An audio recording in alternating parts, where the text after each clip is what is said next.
Thank you. Well, thank you for having me today. I'm excited to talk to y'all about art. I figure with the current installation of the new lighting, which is very exciting, the next best thing to seeing art and looking at it in person is talking about art and discussing it and seeing some images and going through the history and context. So welcome. Thank you for being here today.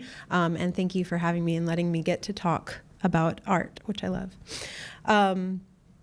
So I wanted to start just by, again, looking at right now the modern and contemporary art at the CMA. So we're kind of going through the collection, and that's going to help us go through a little bit of a trajectory of making and collecting. And just kind of starting with the basics as this 101 course is, which I'm sure a lot of you are familiar with. But again, it never hurts to kind of refresh or question these ideas of what modern and contemporary art are. So first, kind of just thinking about what makes a work modern. So to begin with that discussion, kind of defining the terms and thinking about that word modern. It's often used interchangeably with words like new, avant-garde, or unconventional. And I think these all hold some truth to the idea of what is modern. But to think more about modern art with a capital M and that movement, we really have to think about historical context, intentions of the artist, and the response of the people. So I kind of wanted to go back. I actually went a little bit earlier than modern art into the collection and looking at early 19th century piece here that you can see really shows kind of the neoclassical. So again, kind of coming right out of 18th century, you think about Baroque, Rococo, the decorative, and kind of this neoclassical style that's very sort of perfected, sometimes even decorative, and really looking a lot at a subdued natural palette, precise drawing, a focus on articulating form and light, and showing overall really restraint and control. You can see in this portrait of the women, there's just sort of a perfection to it, the way they're posed. It's very careful, very restrained, I would say overall. But it's highly decorative and very calm and very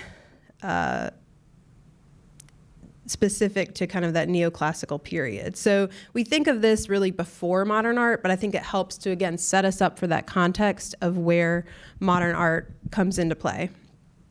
So moving on in the collection, this piece by Thomas Sully I thought was a nice juxtaposition to this one. Again, we have two women together, but again, just looking back at this highly neoclassical early 19th century to this later in 1842, we've moved on to a much more romantic nature. So we move towards Romanticism and see this independent spirit. Thomas Sully, kind of interested in Romanticism at the moment, is capturing that individuality, the personality of the women. You can see just even their interaction together, their faces, the personality, their expressions is much more evident than in this piece, right? So it's less posed, it's less about looking back at these classic Greek statues and looking more about the feeling, the individual, and kind of that warm cast of light. And even looking all around the painting, just the way they kind of exist in this ethereal space. I think the way the paint at the bottom kind of covers a little bit, and we have kind of a feeling of atmosphere and this embrace. So again, they kind of retaliated, the Romantics, by celebrating individual emotion over common rationality. So the emphasis on the beautiful and the sublime, the personal and the imaginative. At its heart is the belief that reality is a function of each individual's point of view. So getting much more towards the personal. And I think that really, it's a modern idea. It's something we think about even now in the 21st century, just our own personal view, right? We all have, not all of us, but often we see people with, an account, a personal account, whether it's a social media account, a resume, whatever it is, something that you feel like defines you. And it's very much about the individual and the personal. And this was a modern idea really coming back as far as, again, mid-19th century. And looking at the context around in society, we see this actually from the Louvre, but giving us some context, Eugene Delacroix in Liberty Leading the People, here from 1830. And again, a great leader in Romanticism, Delacroix depicted a moment here from the French Revolution, presenting liberty symbolically as the idealized female figure waving the flag. In the true Romantic spirit, it's imaginative, it's beautiful, while still in keeping with the classical forms that it came out of Greek sculpture, as well as the grandiose subject matter of battle, of victory. So again, it's this sublime and the beautiful. It's this romanticized nature of war that we had at this time. Further looking at Romanticism, the landscape was often portrayed. This is from the collection. It's Thomas Doughty, Autumn Landscape. A really beautiful piece, if you've seen it here. Again, 1835, just the warmth overall. I think this is very similar to the Thomas Sully portrait of the two women with that overall warm cast, just that kind of idealized nature, right, of the way the sun is cast on the setting.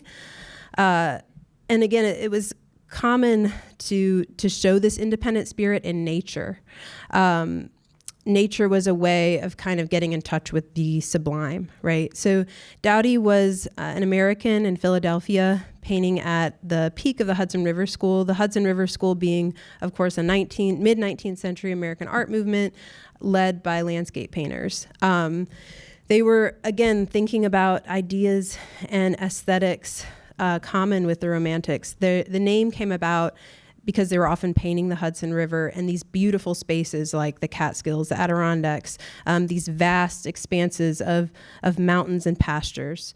They embraced the exuberance and independent spirit targeted towards landscape that focused on American ideals of exploration, of settlement. We were this big, vast country, and I think coming out of America as opposed to the European Romantic movement that was a little more set in things like revolution, we had things like exploration and landscape. So again, thinking about the context, thinking about the sense of place that affects the artwork. At the time, Edmund Burke had also written about the beautiful and the sublime, which affected a lot of these artists. Moving forward in the mid-19th century, was a time, again, of great revolution in Western Europe, so moving kind of back outside of America to Europe. And the people revolted against oppressive regimes. The sentimentality of Romanticism, while present with Delacroix, as we saw here, really didn't quite capture the entire aftermath, right? So here we have Meissonier showing the reality of war and the sacrifices of the people. This is when realism comes in and starts to counter a little bit of that Romanticism. So you might see yourself as an idealist or you might see yourself as a realist. There's always one, right? Whether it's in a family or partnership, you say, you're the idealist, I'm the realist. Like there's a pragmatic and then there's the dreamer. Sometimes I think ideally, no pun intended, we have a little bit of both.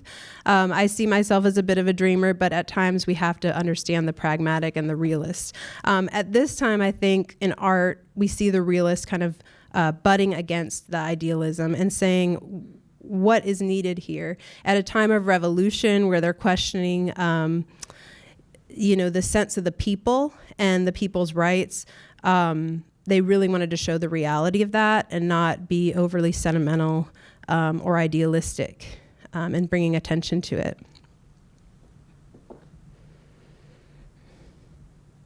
So father of realism, Courbet, would declare that painting is an essentially concrete art and can only consist of the presentation of real and existing things. It is a completely physical language, the words of which consist of all visible objects. And he said that in 1861. And I love that quote. I think it still holds today. Part of what I love about painting, and I'm sure what y'all love about seeing painting, is just the physicality of it, the nature of the brushwork and how you can see the viscosity of the paint. You can understand, again, the haptic, the nature of what the artist is doing. And he really keyed into that in a way to show the reality of what was happening again in society, and also just showing nature as well. So in the way that Romanticism sort of idealized nature and was keying into the sublime and this overall feeling of vastness and the spiritual, Courbet asked us to just understand its presence, its physical presence, right, and the reality of that, and the truth behind it. So in a piece like The Wave that you might remember, it is from the Brooklyn Museum, but it was here not that long ago in the fall show for the French Modern show. And this piece, you can really see the physicality of the paint. So the texture here in the white caps on the wave, and just overall how he's really showing the paint, but also the feeling of the sea. And it's, again, not overly warm or perfected, but it's a little bit violent, it's a little bit intense, and it's very physical. Realists like Courbet rejected the overly beautiful depictions and wanted to show the real, the ugly, the true. He painted people and paint for what they were, unfiltered.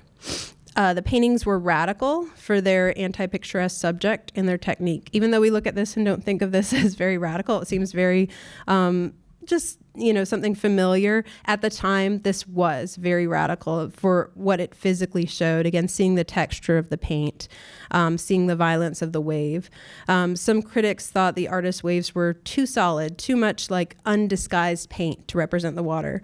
And what's interesting to me is that's really the very thing I love about this work, and what I love about modern art is that they aren't afraid to show the paint itself, that they aren't afraid to say, this is paint, this is what it is. I tell my students as a painting instructor to just let the paint be what it is. If they want it to look like a photograph, they should do photography. And that's what I say. And while there are, people like Richter who play a little bit with that and that ambiguity, I do love when a painter can really show the paint. And that is definitely what Courbet did. So in 1855, cartoonist and artist Daumier depicted this contrast between the two styles of drawing. So we have the fight between schools, idealism and realism. And as you can see, it's sort of this funny little cartoon. And while he was a cartoonist and a satirical commentator, he was also an incredible draftsman and artist himself, Daumier. And I think, he spoke on this a lot. So here he's got sort of the realist right here, and he's kind of this clown-like figure with his big square palette and his giant brush, very oversized and exaggerated to show just kind of the messiness. And here we've got kind of the classical idealist in this perfect statuesque form, and has even got like the helmet and all of this. So he's kind of showing that contrast and showing again, one against the other, and how they exist in that space. In addition to all these happenings in the art world, Karl Marx had written the Communist Manifesto. So a lot is going on in 1848, responding to the wave of revolution across Europe.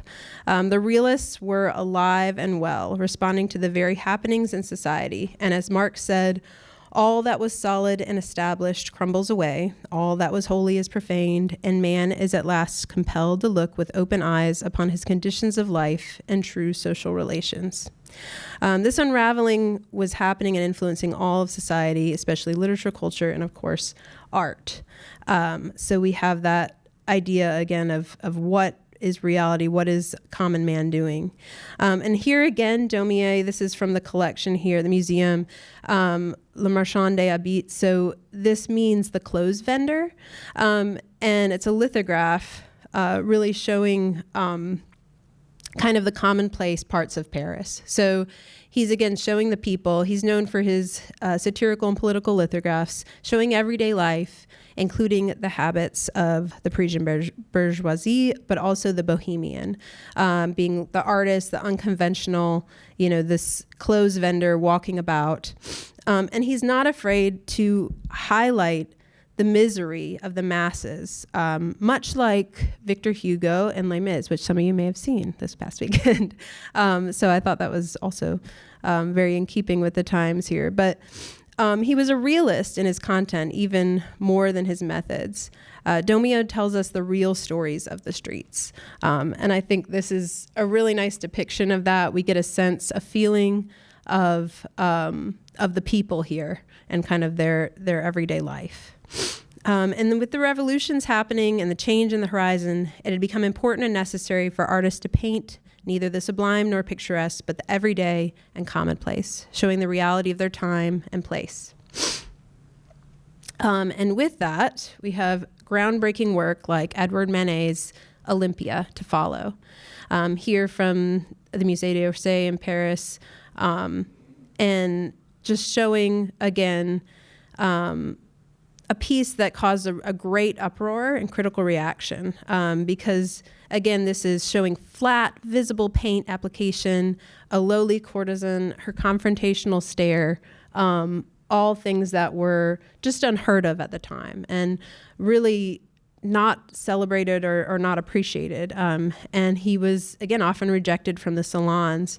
But he continued to paint in this method and celebrate the real, much like Courbet, his predecessor. A journalist at the time condemned this work as immoral and vulgar, saying, if the canvas of the Olympia was not destroyed, it is only because of the precautions that were taken by the administration. The critics and the public condemned the work, and even Émile Zola, a liberal writer and supporter of art, simply commented on the work's formal qualities rather than acknowledging the subject matter. He said, you wanted a nude, and you chose Olympia, the first that came along. But he did take Manet's honesty into account, stating, when our artist gives us Venuses, they correct nature, they lie. Edward Manet asked himself, why lie? Why not tell the truth? He introduced us to Olympia, the feel of our time, who you meet on the sidewalks. And she was, in fact, a real person. She was well known, her face. So she was known at the time as a prostitute. But again, this was a regular occurrence. He was showing the reality that this occurred. He wasn't shying away from the reality of everyday life. He doesn't perfect her, but he shows her in high contrast and broad daylight, even though she's a lady of the night. Again, we have the lowly parts of society exposed for what they are in the realist manner, both in feeling and in application of the paint. And again, he also is referencing, of course, Titian's Venus of Urbino and other great works before, but instead of idealizing and making it just about the beautiful, he shows kind of the crassness of this moment and that this is, yes, occurring in society, that this is what our world is at right now. This is the commonplace. This, much like the clothes vendor, is our reality. And this is what the realists and eventually predecessors or predetermining to the Impressionists did. So moving on, this is from the collection, and this is by Gustave Jean Jacquet, A Young Beauty in a White Dress from 1870. So this being 1863, just a few years after. And you can see kind of the influence of Courbet and Manet in the brushwork here. So we see another artist inspired by that painterly application. The young middle-class girl depicted as she is, shy and unposed. He's following the methods of the times, using paint as his contemporaries would be. We can really see the painterly qualities in her dress. You can see just the way the white paint is just thickly laid on, and it's just brush strokes. It's almost, close to abstract expressionism that would come a lot later if you really zoom in and look closely at those parts. And although she's got this sort of faraway glance, again, she's not overly idealized, but she sort of exists tonally in this very neutral space against the wall, just kind of for what it is.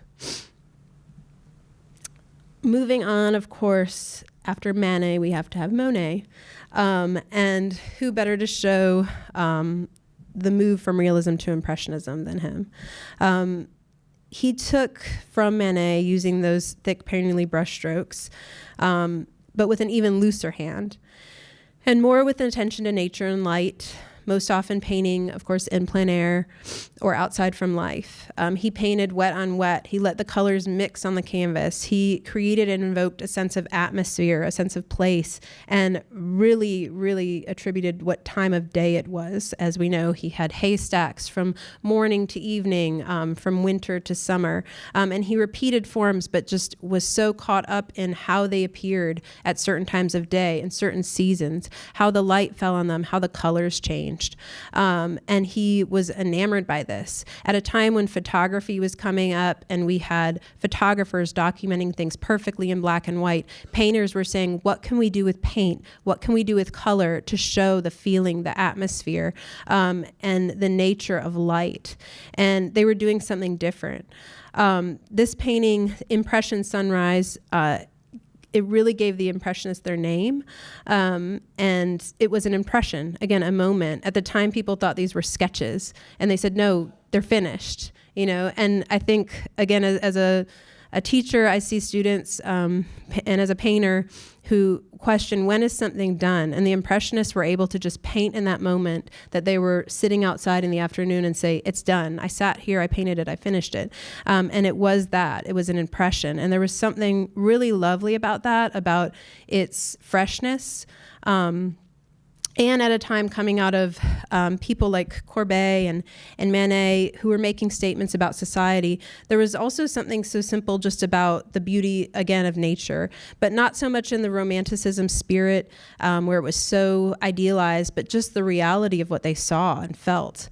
And really, again, using paint to show the feeling of a foggy sunrise and sort of that moment before the sun fully comes up and air just kind of surrounds the water.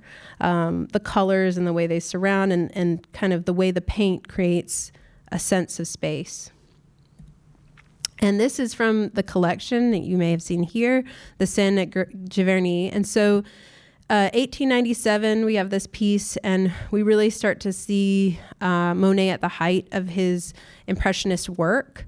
The color, the texture, all that Impressionists did while taking from, but also departing from realism. Again, no longer interested in social criticism, but in the pleasures of life and simply seeing.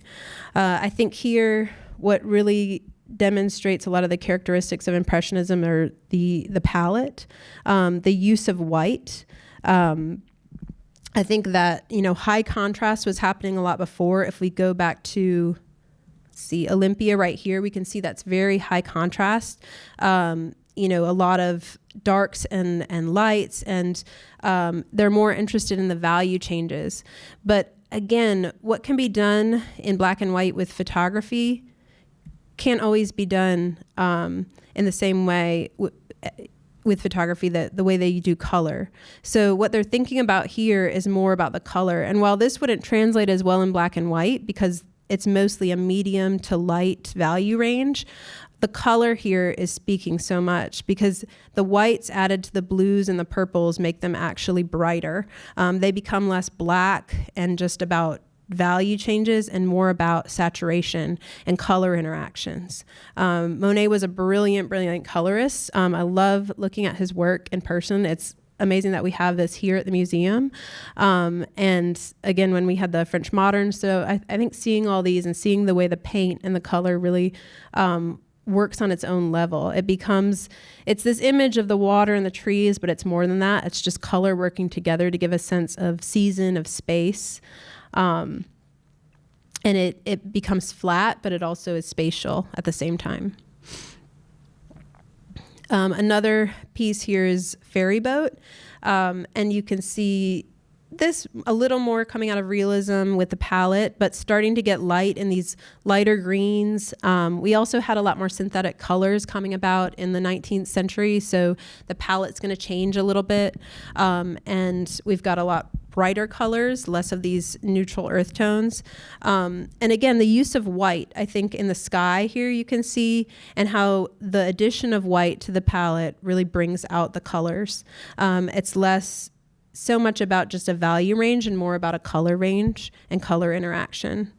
Getting a sense of the place, a sense of the feeling, and the brushwork really coming alive to show that. Another one from the museum, Buffalo Hunt. I think this starts to show in sort of the American artists of the 19th century telling stories of the land and, again, exploration. And it's a little bit like Romanticism, but it's getting closer to the realities of happenings and events.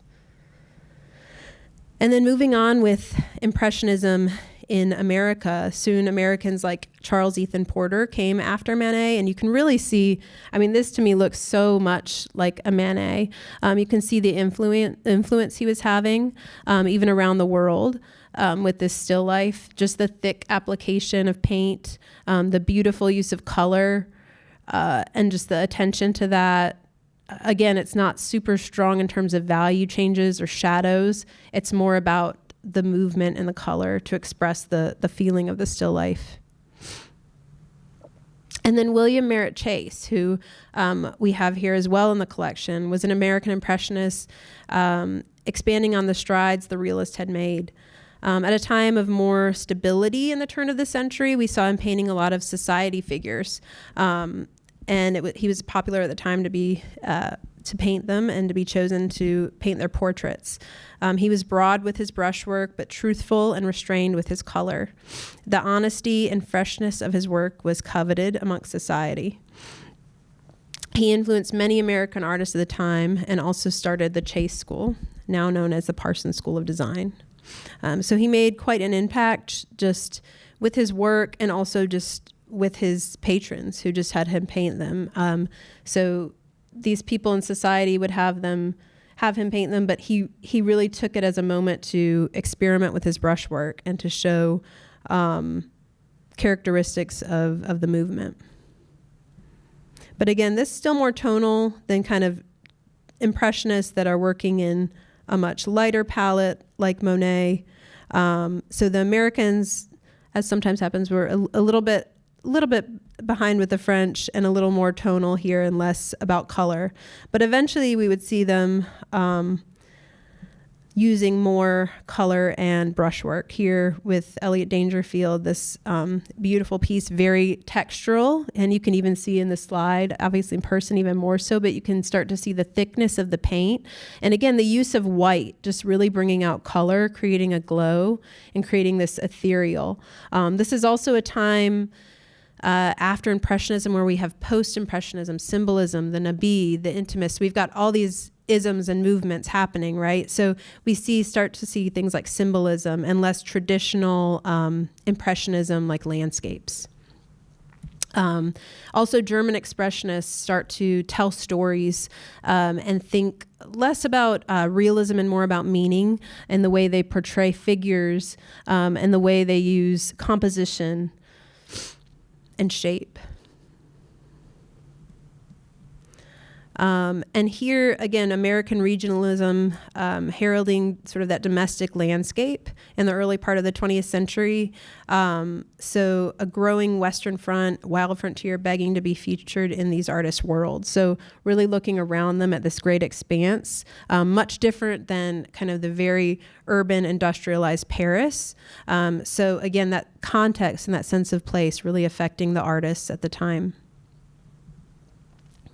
And this one actually, South Carolina artist Carolyn Guignard.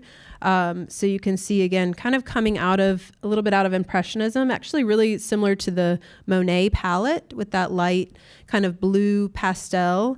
But again, somewhat more about kind of American landscape and specific to our landscape here. That might be familiar. But again, a sense of time, a sense of place, and sort of an impression. And then this one by Charles Warren Eaton, again, somewhat likened to Impressionism, but focusing really on the region and that regionalism that was a strong spirit in American Impressionism and Post-Impressionism.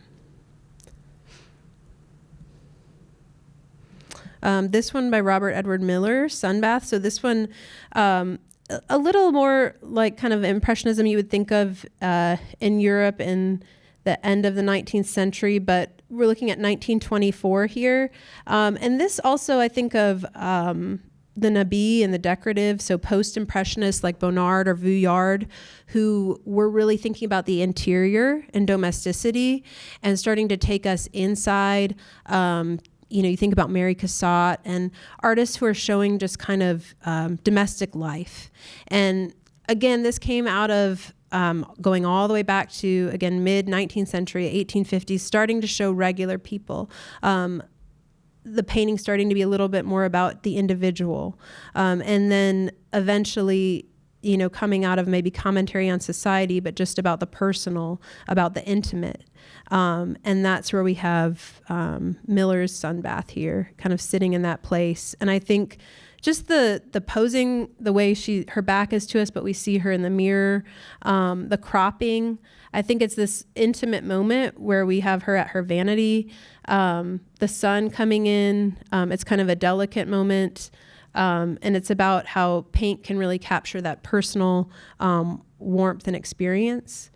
In a similar vein,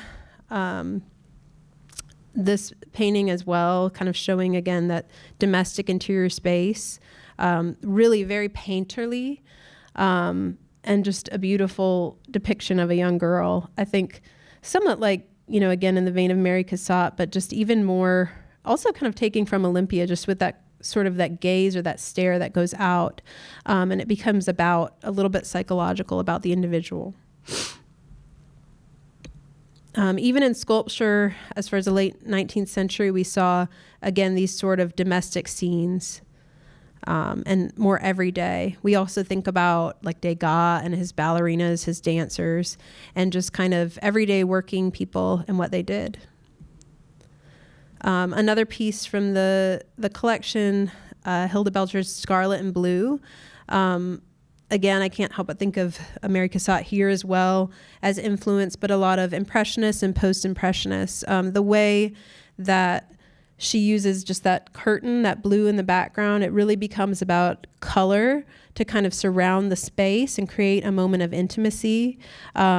It's about these flat colors more than it is about perfect drawing, or when we think back to kind of classical style, about value. If you were to take this and make it black and white or desaturate it, you would lose a lot of the detail. And that really shows, I think, the importance and significance of the color, that the color is doing a lot of the work. The way the red just sits as a large shape and creates that warmth and that intimacy, and then pulls out the warmth of her cheek and the baby's skin, and then repeats in the pattern on the blanket.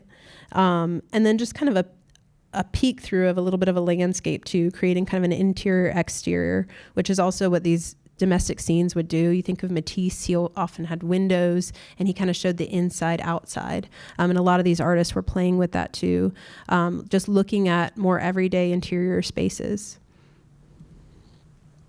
So coming back to American regionalism, the collection does have a lot coming from this, like this John Stuart Curry and The Prodigal Son from 1930. So this is really a realist modern art movement from 20th century. So we're looking at paintings, murals, lithographs, illustrations like this, which is done more with like a gouache and watercolor, that really show and depict these scenes of rural, small town America, primarily in the Midwest. You think of like Grant Wood. And it arose in the 1930s as a response to the Great Depression, ending in the 1940s due to the end of World War II and that lack of development with the movement.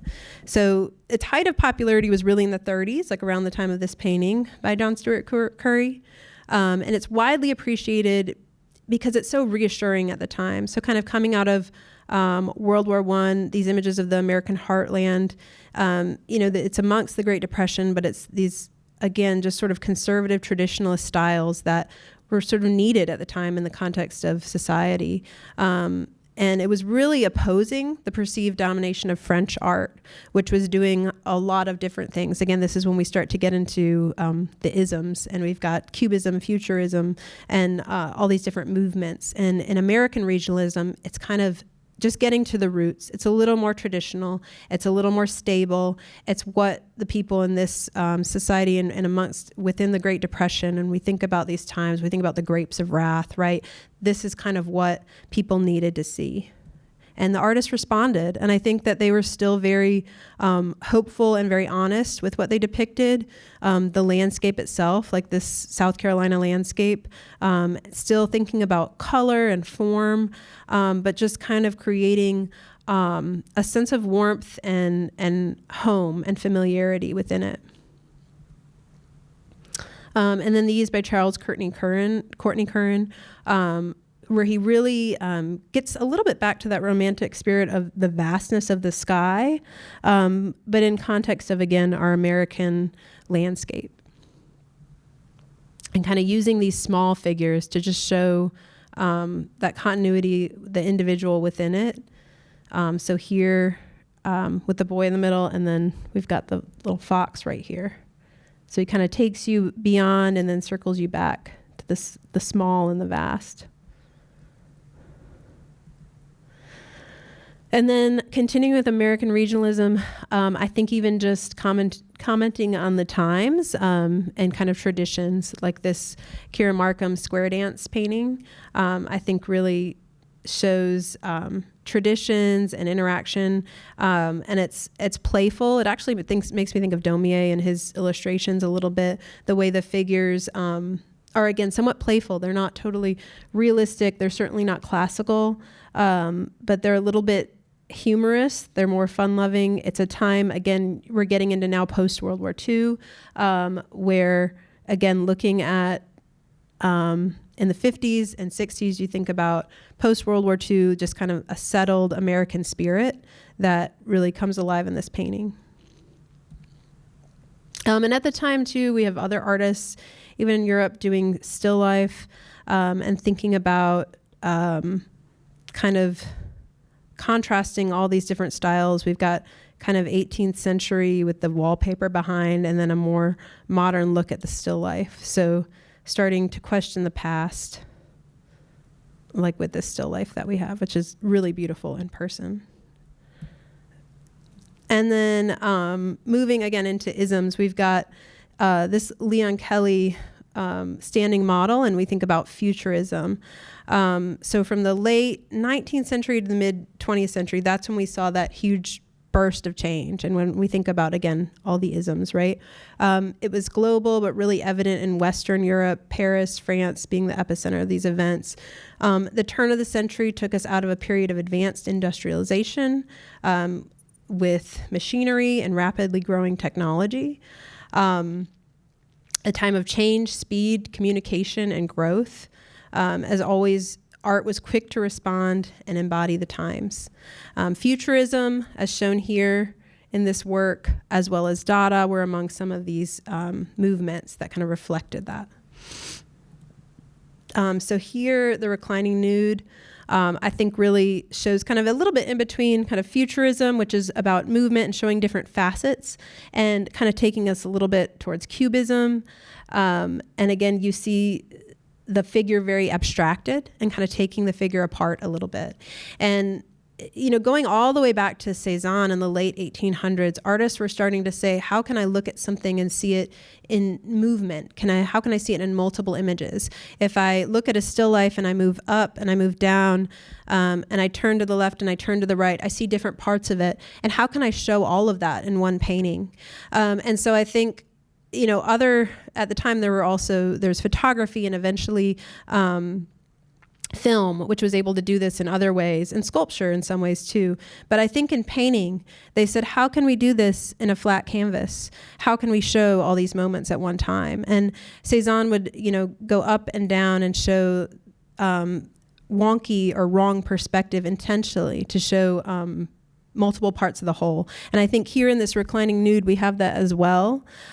We have just kind of looking at maybe the foreshortening of the leg or the way the arm moves back, and kind of parts of the whole, and it being somewhat abstracted into shapes, and kind of when you see shadows and break a form down into just geometric forms. So Dada came in the 1920s after World War I in New York City, taking up Futurism's call for change and the future, against tradition, but was less hopeful. So more of a senselessness and a rejection of tradition and order with Dada. So we have here Joseph Cornell's one of his constructed boxes. And you can see also kind of the birth of collage. And in the early 1920s, 1930s, we saw a lot of Picasso collages where they would take pieces and construct things. So Joseph Cornell was also constructing these pieces with disparate materials and untraditional materials, and thinking about Dada and thinking about sort of this sort of senselessness and this questioning of, again, post-war, post-World War I, where is the order?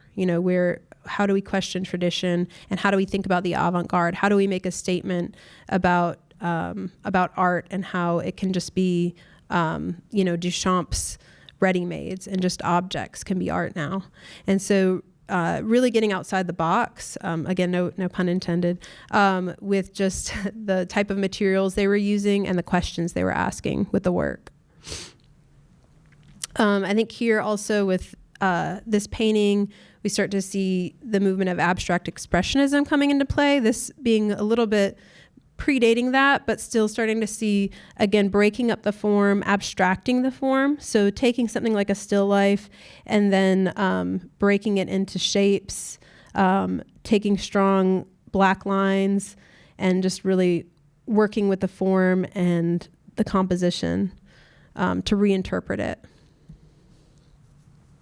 And here another mid 20th century where we see, again, just kind of geometric forms, thinking about the landscape or the architecture, but how it just becomes sort of flattened, and using color and shape to start to become its own language, and less about the depiction or the representation and more about the piece itself.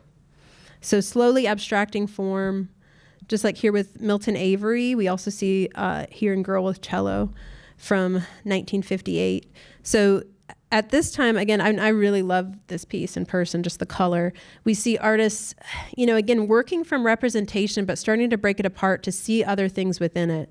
So how this Girl with Cello becomes about maybe the yellow texture on the wall, the shape of the cello itself, the form and the way the background kind of merges with her back and it becomes flat and dimensional at the same time. And just the space that she exists in, and this abstraction kind of coming alongside of abstract expressionism, which we'll talk about in a second. And then also in sculpture, artists like Henry Moore, thinking about the form and the 3D form, and again, looking at this piece from the collection, square head, bronze, again, this kind of geometric coming out of Cubism, going into abstract expressionism, and thinking about breaking up the form, starting with something like as simple as a head, but showing it in new ways. This, I think, also really bridges that gap between from Impressionism to post-Impressionism, to this kind of birth of modern art, and right before abstract expressionism, there's these times of work that's looking at things like the landscape, and using color and using line to kind of break up the form a little bit and abstract it subtly to let it become something else, but still hint at things like the space it's in, or the trees, the buildings. And soon abstract expressionism would ask how much we needed representation, and take us kind of beyond that by showing the marks in the movement alone to capture a feeling or a movement. So this James Brooks from 1952, I think, shows that really well. we don't really see any particular representation, or maybe you do, and maybe it's about feeling, maybe it's nature. And I think a lot of these artists would say, I am painting reality. I'm representing a feeling of peace. I'm representing a feeling of a relationship, and it's in an abstract way. So it doesn't have to be depicted so literally anymore, but they're breaking away from accepted conventions in both technique and subject matter, making sometimes monumentally scaled works that stood as reflections of their individual psyches. In doing so, they tap into universal inner sources. The artist valued spontaneity and improvisation, and you really see that with the gesture, the mark making, and they accorded this to the highest importance with process. Their work resists stylistic categorization, but can be cluttered around two basic inclinations: an emphasis on dynamic, energetic gesture, in contrast to a relative cerebral focus on more open fields of color. In either case, the imagery is primarily abstract. Even when depicting images based on visual realities, the abstract expressionists favored a highly abstracted mode. So this is a Robert Motherwell from the collection. I think this is a really nice collage here. Again, a little bit in between when we think of Picasso's early collages and Dada, and then moving into abstract expressionism. I think the collages kind of sit nicely in between those periods. With Dada, we think a lot about these ready-mades, like the Cornell we looked at earlier in this constructed box, and these objects. We think about Marcel Duchamp and just random nonsensical objects. Collage takes a little bit of our familiarity with paper. It's a little bit likened to painting, but yet it's physical, right? It's constructed, and so it's a little bit between Dada and a little bit towards abstract expressionism. I often use collage and have my painting students start with collage to help them get towards a painting, because I think it's finding pieces and putting them together when they don't know where to start, when they don't know what to paint. When at first for them they're not totally familiar or strong with the brush, and they don't know as much about the gesture. They can tear apart pieces of paper or things or tickets or magazine clippings and put them together, like with this Motherwell. And I think it also is so spatial. I think about Matisse's later cut paper collage and how beautiful those were, and how they just were so simple but also so meaningful, how they were flat but at the same time so deep and dimensional. So here we have another piece from kind of mid-20th century, Oscar Fischsinger, Red Rectangle. And I think, again, the repetition here of shapes, of form. I think about Paul Klee and a lot of artists at the time, Hans Hofmann, who were thinking about this geometric form and how to create spaces and patterns, even all the way back to Mondrian. We've got these rhythms and this busyness, how this reflects moments of urban life, just the light and the glimpses and kind of the rhythm and the buzzing about.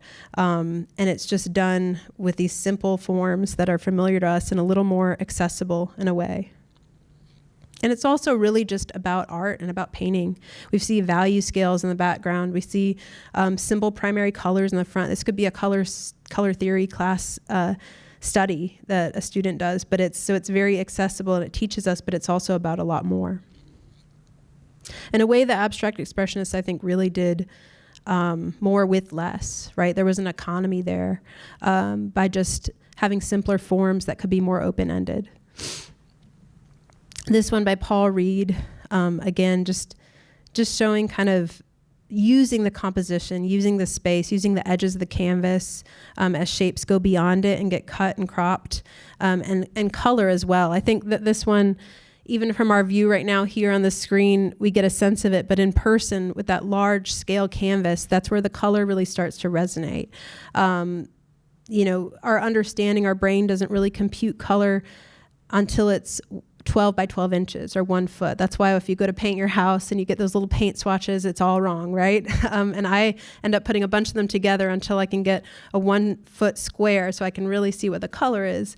In the same way, these painters knew that the color only worked at a large level. They were working on these large scales to really let the orange impact the viewer, the orange against the blue, create simultaneous contrast and let the colors be that much brighter, and let them move spatially. The orange comes forward, it's warm, the blue recedes, the purple comes back, and then they kind of play and go back and forth because of the lines and the tones themselves, and then that slim line of red kind of catching our eye and flickering. So it's a lot of optical illusions. We think about op art too at the time, and I think this is very in keeping with it, with this piece from the collection. Yes. Yes. Yes. So in color theory, it's understood and kind of goes back to like Albers and color theory concepts that our perception, we're unable to really truly perceive color, the true color, unless it's 12 inches by 12 inches. When it gets smaller, we start to see it against something else, and it affects the color, if that makes sense. And you're not really able to grasp it optically. So it's affected. So even like this at a very small level, the blue might look different next to the orange, or if it were against a white wall or a different color wall. So also the way, curators think about the colors of the wall. But with these painters, they were working so large that you were really confronted with the color. You couldn't get away from it, and you didn't have to compare it to something else as if it were smaller. Yes, yeah. Yes. Mm-hmm. So Dada, and let me go back to a reference. So this is kind of a good example of it. But in the 20s, this is 1953, so it was later. But a lot of the art was kind of in keeping with this, and we saw a lot of collages and ready-mades. So it's work that came, again, after World War I. So we're thinking, again, like 1920s, and thinking about kind of rejecting tradition. So it's also, like I was talking about, we've got Impressionism, and that's kind of, it's moving along with modern art. And then Dada comes about and says, let's just throw it all away, and let's just do something totally different. And they kind of just take bits and pieces of things, and it's very comical. It's sometimes childlike. This isn't the best example. I should have brought more that were outside of this realm, but let me see if there's anything else. D-A-D-A. No, it's a movement. Dada. Mm-hmm. No, just, yeah. I think some people say it's because it sounds like a childlike word, which a lot of people reference with it. I think this is probably the best one. I might have some more. But yes, it's a lot of like just silly, nonsensical things. And but it was really for the sake of saying we're rejecting tradition and we don't care. We don't, give a hoot. And we're not going to try to be within the constraints of any of these still life traditions or the figure, but it was something, totally new and totally different. And often they would, collage things, photos, or they'd have ready-mades with objects. This is a constructed box. It might have bits and pieces of things. But it was a time where they were kind of asking really what art was too. And then after that, as some artists went back to things like painting, that's where we saw abstract expressionism, but they saw really starting to bend representation to the point of, again, where it's non-representational. It's abstracted to the point where it's not really supposed to be anything but the color and the shape. There were artists, though, like Fairfield Porter, who were neglecting abstract expressionism for a more figural tradition. And I often find myself in this realm where I appreciate the abstract expressionism, but I also do want to understand and articulate something about what I'm seeing. There's something back to these impressionist landscapes, but he's also abstracting the form. We see a lot of breaking up of shape just in the trees. Looking at this kind of briefly, it really becomes abstract. It's just about these wide panels of shape where the sky meets the horizon line and the water and then the tree line. So it's almost like a new form of Impressionism to me, but it's really a reaction to abstract expressionism. And there were artists who were working more in tradition of landscape and figure who wanted to bring back representation. And Fairfield Porter was one of these, and I think did it really well. And still found a way to be modern in his work. So Coming out of abstract expressionism, and we're getting closer to contemporary, I promise. We've got Greg Miller and this piece from the museum, Sure Thing, from 1965. What movement would you guess this was from? Anybody? Pop art, correct. So I feel like pop art is something that is so accessible, right? And that's what it was intended to be. And that's kind of, we're looking again at 1950s, 60s, coming out of post-war culture, this kind of booming economy, the commodification of all things, asking how much this is necessary, the commodification of things. And just as the realists showed the low class in the 19th century, pop art is satirizing kind of the middle class and just, again, commodification, advertising, all of this in the 20th century. Here again, you can see just branding. It feels like it's from pieces of an ad or laid on a wall. And you're always being kind of advertised. Everything is about buying and commodifying things. Klaus Oldenburg, another one from the 70s, he looked at the object and kind of repurposed it. Here with Three Hats, I think there is sort of a nod also to pop art with the object kind of being reinterpreted or repeated. Obviously, we gotta look at Warhol and Mao. I'm actually from Chicago, and one of my favorite pieces at the Art Institute was the large Mao when you walk into the room and it's just confronts you and it's huge. And I think as a child, I didn't really obviously understand what that meant or what it was about, but it impacted me. And I think Warhol wants to do that. And, you know, at a time when he's looking at Mao's politics and thinking about that in the 70s, he chooses to, just like he did with Campbell's Soup, sort of comment on mass-produced goods and mass-produce Mao and make him sort of a product instead of an idea, and sort of take away a little bit of his power there. But I think also the way he's using his factory, the way he's using, you know, prints and reproducing, and kind of, again, you can just the repetition as we think of like with the Campbell's Soup, as we think of like Liz Taylor, the Marilyn Monroe, Warhol really, again, like the realist before, but now in pop art, he doesn't shy away from saying, this is what you're doing, this is what America's doing. They're just repeating things, they're making it over and over and over again. They're buying lots of things, they're selling, they're marketing. It's just product, it's product, it's product. And he doesn't try to be above that. He just does it in his factory, but he tries to say more with it. And I think, you know, in these repetitions and with his screen printing, we really get a sense of that. And also just his personality and humor. And the use of color. I think pop art has some really fun color. And I think that's also why it's accessible. People like it, right? Just like poppy advertising. And so he really plays on that. And then back to Motherwell, so another collage. We still were seeing some abstract expressionism and collaged elements. Artists like Rauschenberg, also somewhat out of pop art, looking at silkscreen collage and how he works with kind of collected objects and putting them together and saying something new. He's kind of confronting the painterly style of abstract expressionism from the 50s and asking if, you know, that's necessary or if you can use other objects and what the work of art really is. We see that also with his cross ties, I think, and how he's using dirt and resin just to create the work itself, and kind of questioning the artwork and the tradition, the canvas, and the experience of the artist, and how the artist can be embodied in the work, literally in tracks embedded, and kind of creating an action with the work in a way that goes beyond what the abstract expressionists were doing.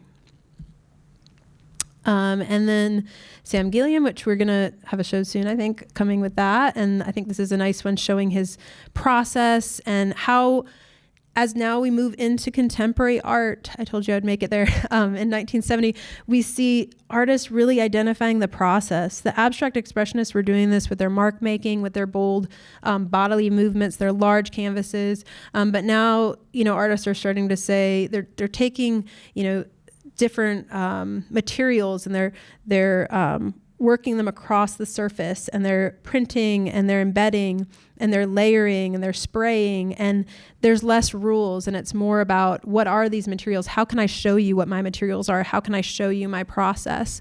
And this is even before we had, scrolls of videos on social media where we could watch someone make a painting. But it was just, they were just showing it with the work. They didn't need a video. And so they're saying, this is how I make my work, and they're letting it all lie on the page right there for our eyes to see what they did. And it really embodies the artist and their process, I think. Chuck Close did this too with fingerprints. We think about here, how unconventional. Also the fact that Chuck Close was often doing what could be considered hyper-realism was kind of shocking in the 80s, because it was like, no, we don't do that. We do abstract expressionism, we do pop art, we break things apart, we don't make them so real. That's been done. But he said, I'm going to return to that, but I'm going to do it differently. I'm going to think about the form and the brush, and whether it's using my body, using fingerprints, using little pieces to make a whole. He really created something new with his work and had sort of a return to realism with a lot of followers of his work. And I think that also tells us a lot about contemporary art, and just the nature of it is it's very pluralist, right? So this is also a time where we move into the 80s, 90s, and more recent times, there's kind of a globalization happening. We're seeing everything all at once coming about. And in the same way in the art world, there's so many things. So it's harder to just streamline it in the same way we saw realism and impressionism and post-impressionism. Now it's kind of all the things, anything goes. But a lot of experimentation, and I think that's what draws it together. Just like this with fused and thermoformed glass threads to create a sculpture. I think just, again, kind of playing with form, playing with materials, asking questions of, is this what it appears to be? I think about Jeff Koons and how he makes, something glossy and hard like steel look like a balloon. And playing with materials and asking about the viewer's experience and how they understand that. Often it's installation, like this, and kind of setting things up, and it's about the performative. I think this is in a lot of ways like a live version of like a Matisse Red Room. So we think all the way back to, earlier modern art, and painters were painting this. Now they're just enacting it in 1987 in this piece. So we've got, again, still the use of color, the use of figures and the space, but now we're thinking about installation and different interactions and photography and ways to show that. So another one, Julie Heffernan from 1997. We're moving forward, getting into current times. I think what this really shows is also the preoccupation in contemporary art with identity and kind of the self. So this is self-portrait as Saint Teresa in exile. And you can see, well, maybe you can't see, but these are all kind of little individual portraits. So there's some close-ups here, and you can see kind of this suburban domestic scene with the older sculpture, and kind of rendering and ideas of herself in these little bubbles or vignettes that become apples. So it's also this putting together, embedding and juxtaposing unexpected imagery, but as a way to interpret and understand oneself. I think, we're also at a time and a culture from the 90s on of, therapy and self-help and psychology and kind of understanding the self. And in artwork, there's also a lot of work that has to do with identity and working through that and showing that in different ways. And sometimes it's personal and it's individual identity, and sometimes it's about identity amongst groups, amongst classes. For her as, a woman, for someone as, a minority, as someone as marginalized, as someone, with their age or their class or their background. So we get a lot of interesting stories from that. And sometimes it's the sense of place, like Sally Mann. So this piece, I think, with Sally Mann, we often think about the photos of her children, but I think she really, she's a woman from the South, and she thinks about the space she grew up in a lot. And I think she uses photography to kind of document that and show the nature of it and the qualities of it and things that are unexpected that she sees in her spaces, and invites kind of the viewer to take part in that world. So also just again with mediums, I think that plurality in contemporary art, like Willie Cole's here, we've got man spirit mask, a photo etching, embossing, and hand coloring with lemon juice on medium weight paper. We've got spirit, a screen print, lemon juice, and scorching on medium weight paper, and the mask, photo etching, and color woodcut. So I mean, just the expanse of mediums and how artists are really asking about, traditional ways of working, new ways of working, unexpected ways of working. And here, everyday objects acting as both the subject and the material in Cole's art. I mean, even lemon juice being in here. Household goods having a range of associations with slave ships, African art, domestic labor, and found objects like the Dada, going back to Dada and Surrealist movements, where they were just finding objects and repurposing them.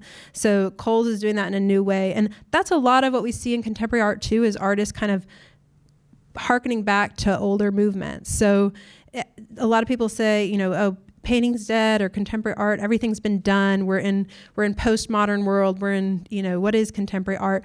But I think that the beauty of it is so much has been done that they can kind of pick and choose and rework it. The possibilities are really endless. And I think that's a lot of what contemporary art tells us.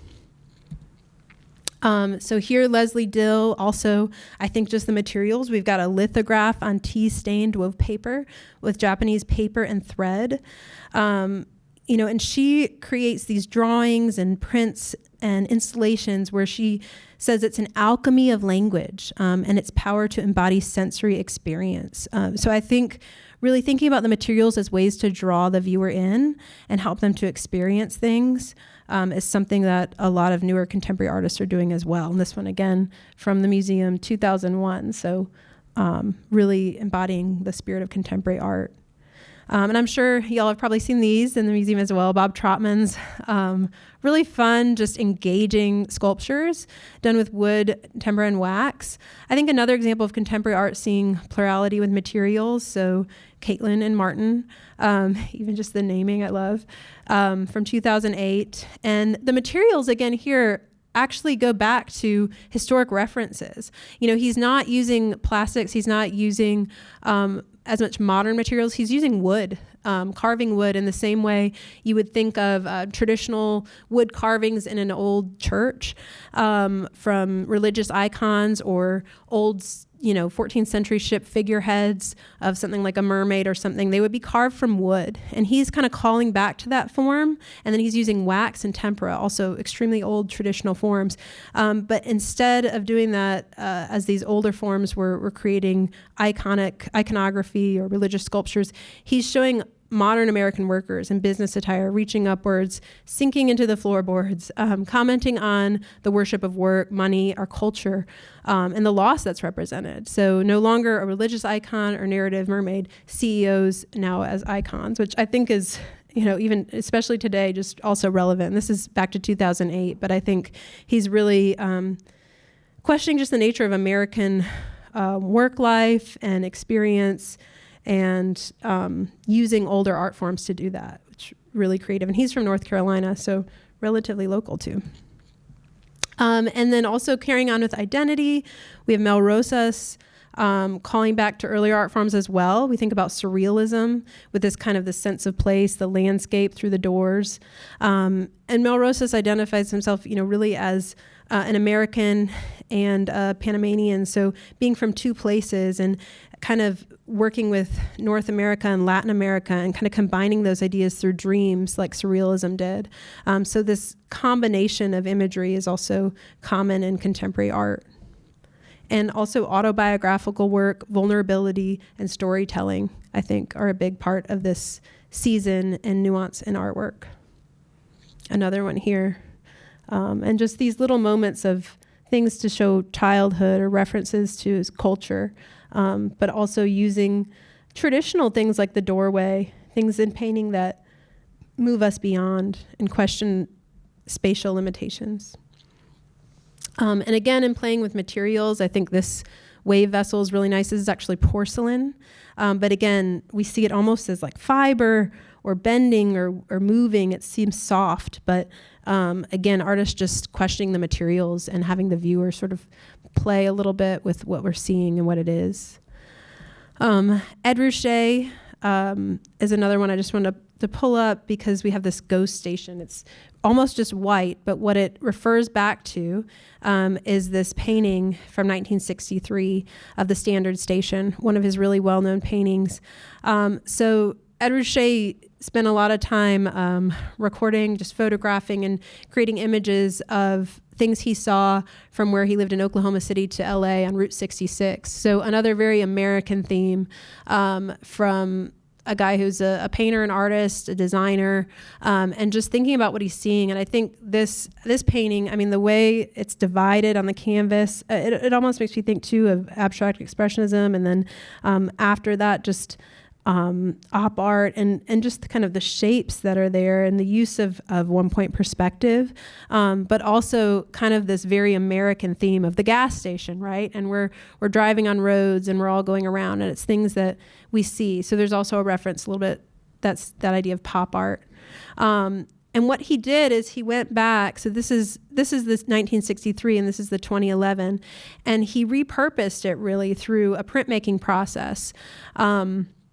So he used a maquette out of copper printing plates, and they retained the shape and the detail of the original concept in the copper plate. Here you can see it a little better, I think, a little bit there, yeah. And you can see it almost leaves like a ghost impression from the printmaking process. So it becomes something different, and I think this is something we see artists, especially when they get this long career like Ruscha, who was doing so much in the 60s, and now, you know, he's much older. In 2011, he's saying, I'm going to return to some of this older work, but I'm going to say something new with it and something quieter, and ask the question of memory and meaning with this kind of reproduction. And last, I just ended with a much newer work, well, at this point, 10 or so years old, but still seeing just this Henry Mandel and using modern technology to build an elegant abstract painting composed of thousands of words and data from scientific and literary text. We again see just the expanse of materials, how artists begin to question traditional materials versus what makes up the art, using data and technology to take part in the making and presentation of the work itself, leaving possibilities endless in the future. The art of the last 30 years has focused on the collision of cultures that the increasingly global economy's fostered. We see marginalized artists visiting their own history in the Americas. We see artists continue to push boundaries as they confront questions of identity and the forces of the art market.